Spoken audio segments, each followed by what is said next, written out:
جو رب کی غلامی نہیں کرے گا پھر وہ ہر چیز کا غلام ہوگا۔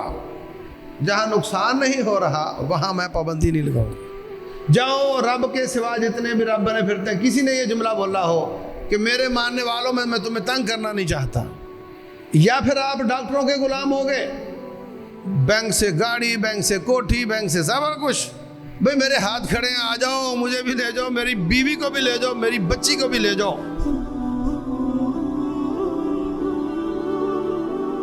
الحمدللہ رب العالمین والصلاة والسلام علی رسولہ الکریم وعلی آلہ وصحبہ اجمعین۔ اشہد ان لا الہ الا اللہ واشہد ان محمدا عبدہ ورسولہ صلی اللہ علیہ وسلم۔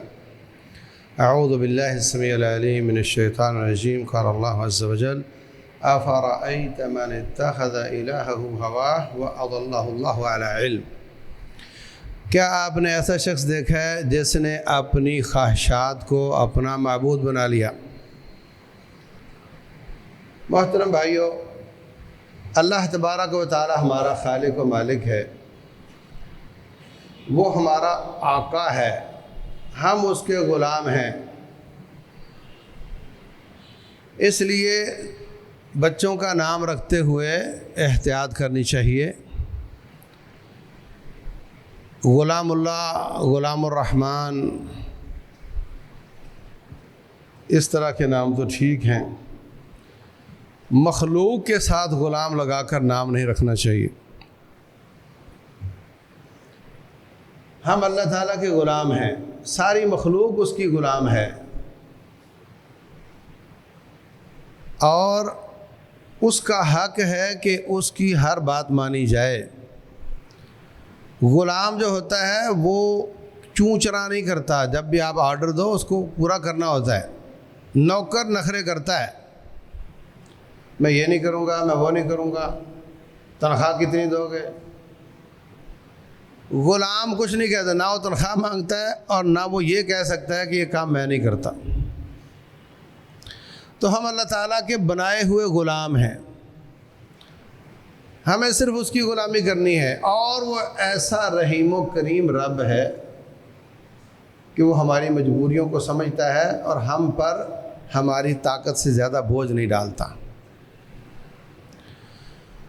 جو رب کی غلامی نہیں کرے گا پھر وہ ہر چیز کا غلام ہوگا، پھر وہ رب کا نہیں تو پھر سب کا غلام ہوگا۔ وہ کیا کہتے ہیں کہ ایک وہ سجدہ جس کو تو گراں سمجھتا ہے دیتا ہے تجھے 1000 سجدوں سے نجات۔ جب ایک رب کو سجدہ کرے گا تو وہ سب کے سجدوں سے بچ جائے گا، اور جب وہ رب کو نہیں کرے گا تو پھر سب کو کرے گا۔ تو اللہ تبارک و تعالیٰ کی غلامی، اس کی شریعت، اس نے یہ طے کر رکھا ہے کہ میں نے بلا وجہ کوئی پابندی نہیں لگانی۔ وَمَا جَعَلَ عَلَيْكُمْ فِي الدِّينِ مِنْ حَرَجٍ، میں نے دین کی پابندیاں انسانوں تمہیں تنگ کرنے کے لیے نہیں بنائی کہ میں خام خواہ تنگ کرتا رہوں، ایسا نہیں ہے۔ یہ وہاں پابندیاں لگائی گئی ہیں جہاں نیسیسری تھی، بہت ضروری تھی۔ رسول اللہ صلی اللہ علیہ وسلم سے لوگوں نے پوچھا کہ جو عورت امید سے ہو اس کے پاس اس کا شوہر جا سکتا ہے یا نہیں؟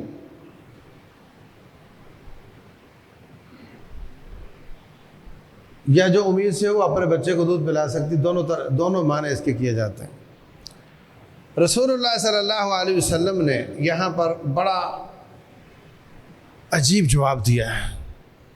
بھئی آپ کا کام تو ہے آپ کہیں جائز ہے ناجائز ہے، ہاں، لیکن آپ نے یہ نہیں کیا۔ فرمایا میں نے رومیوں اور ایرانیوں کو دیکھا ہے، ان کے شوہر ان کی بیویوں کے پاس جاتے ہیں اس حالت میں، اور سال ہا سال کا تجربہ ہے اور بچوں کو کوئی نقصان نہیں ہوتا، اس لیے میں اپنی امت کو وہ پابندی نہیں لگانا چاہتا جس کے پیچھے جس کی وجہ سے کسی نقصان سے بچنا مقصود نہ ہو۔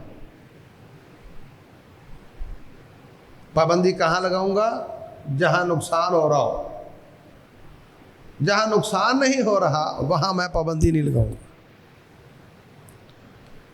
لولا ان اشق علی امتی، اگر مجھے مشقت کا ڈرنا ہوتا تو میں ان کو ہر نماز کے ساتھ مسواک کا حکم دیتا، مشقت کا ڈرنا ہوتا تو میں 10-11 بجے عشاء پڑھایا کرتا، مشقت کا ڈرنا ہوتا تو میں یہ کر لیا ہوتا۔ یعنی ایسا دین ہے جو اس بات سے بہت زیادہ پرہیز کرتا ہے کہ کہیں تم پر مشقت نہ ہو۔ اس سے زیادہ آزادی آپ کو کہاں ملے گی؟ یہ اللہ ہے، باقی سب چھریاں لے کر بیٹھے ہوئے ہیں، قصاب ہیں، وہ نہیں دیکھتے کہ تمہیں تکلیف نہ ہو، تمہیں مشقت نہ ہو۔ عزیز علیہ ما عنتم، تمہیں کوئی چیز مشقت میں ڈالے تو ان پر بڑی گراں گزرتی ہے۔ حریص علیکم بالمؤمنین رؤوف الرحیم، یرید اللہ بکم اليسر، اللہ تعالیٰ تمہارے لیے آسانیاں چاہتا ہے، ولا یرید بکم العسر، اللہ تمہیں تنگ کرنا نہیں چاہتا ہے۔ جاؤ رب کے سوا جتنے بھی رب بنے پھرتے ہیں، کسی نے یہ جملہ بولا ہو کہ میرے ماننے والوں میں تمہیں تنگ کرنا نہیں چاہتا، صرف وہاں پابندی لگائی ہے جہاں پر تیرا نقصان ہو رہا تھا، تجھے نقصان سے بچانے کے لیے۔ اور جب تو اس کی پابندیوں کو نہیں مانے گا، رب سے آزاد ہوگا، آزادی کا معنی یہ لے گا کہ رب سے آزادی، تو پھر وہ سارے نقصان تیرے ہوں گے جس سے وہ بچانا چاہتا تھا، پھر تو مخلوق کا غلام بن جائے گا،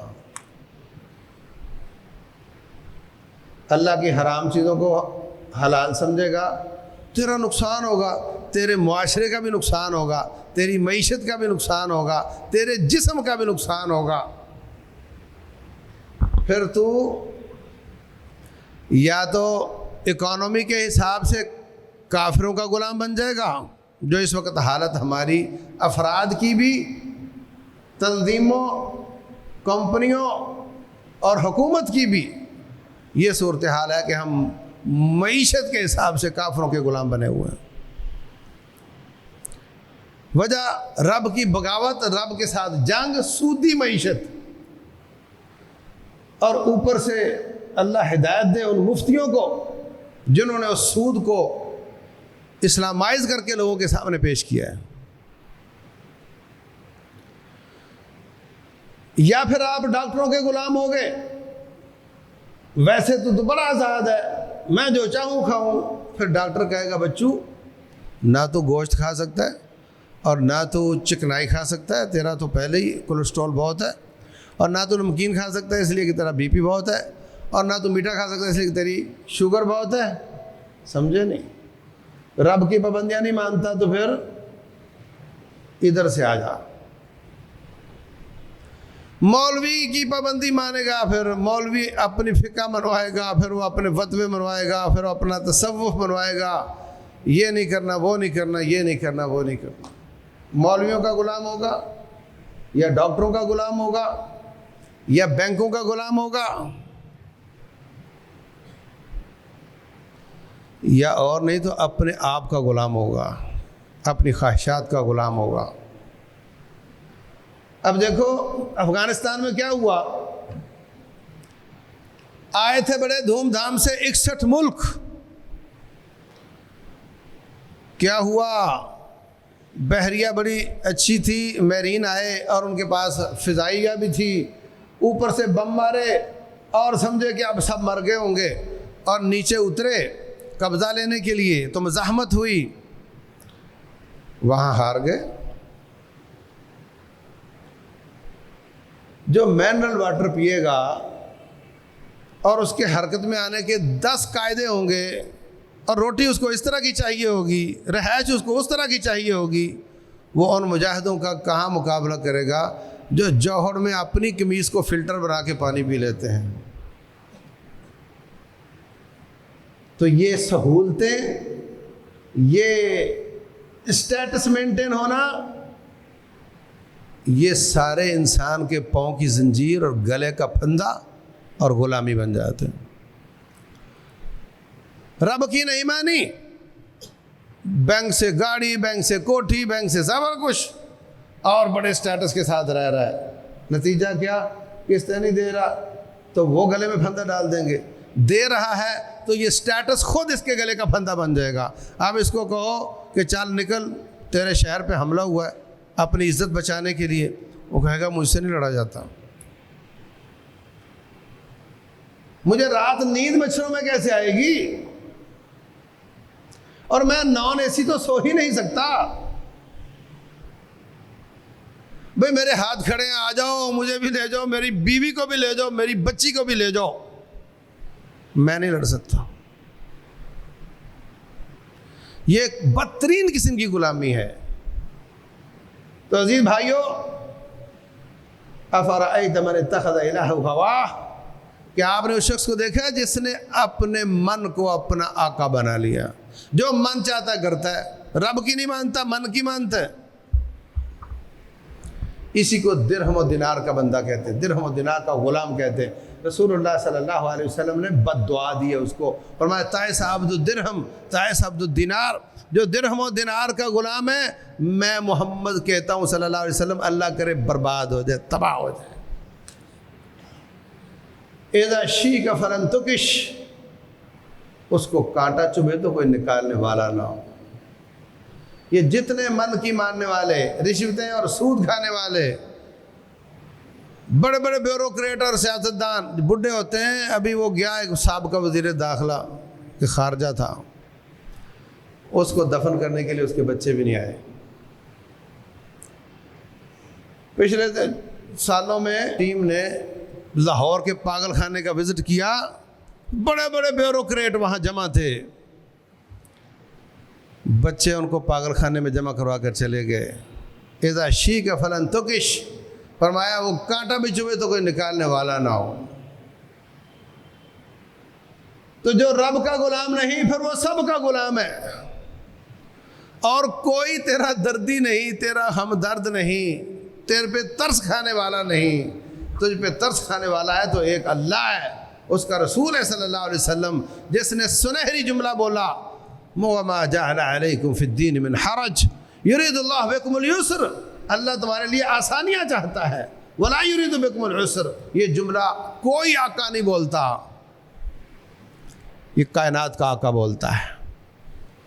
تو اگر آپ میکسیمم آزادی انجوائے کرنا چاہتے ہو تو پھر آؤ رب کے غلام بن جاؤ, اس کے رسول صلی اللہ علیہ وسلم کے فرما بردار بن جاؤ. کم از کم پابندیوں کا سامنا آپ کو یہاں ہوگا, یہاں سے ہٹو گے تو اس سے زیادہ گلے کے پھندے اور پاؤں کے زنجیر ہوں گے. اللہ تبارک و تعالی عمل کی توفیق عطا فرمائے.